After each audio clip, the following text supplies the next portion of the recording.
We're just putting the finishing touches to our biggest ever Superbike shootout. In time for next Wednesday's MCN, we took the latest and greatest 2015 tackle to Jerez for an intensive 2-day track test. Rode the beautiful roads of southern Spain and will shortly be speed and dyno testing. Here are the contenders: full Öhlins, Brembo radials, track day tires and in Repsol Marquez colors. 415. Launched last year. XA310. 899 U2018 Moto version with race rep color scheme. Yoshi R11 and can and assorted goodies.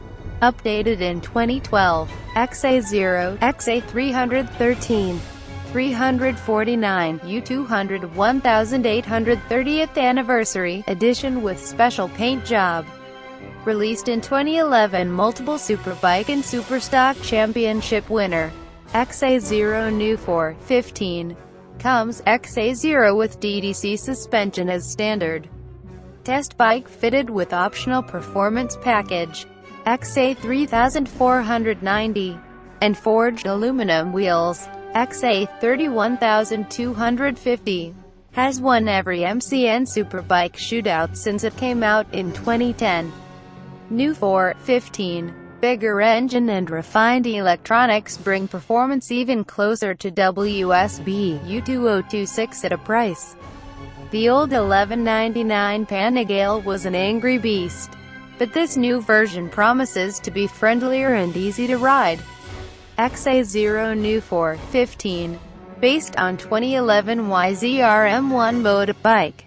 The new R1 impressed us at its world launch last month in Eastern Creek. It handles like a 600, has the acceleration of a WSB bike and comes with the most refined electronics ever. XA0. Both Italian manufacturers declined to be part of this test as they both have new models arriving in the spring. A shame is based on previous performance. We reckon the Aprilia, at least, would have done particularly well at Jerez. XA0.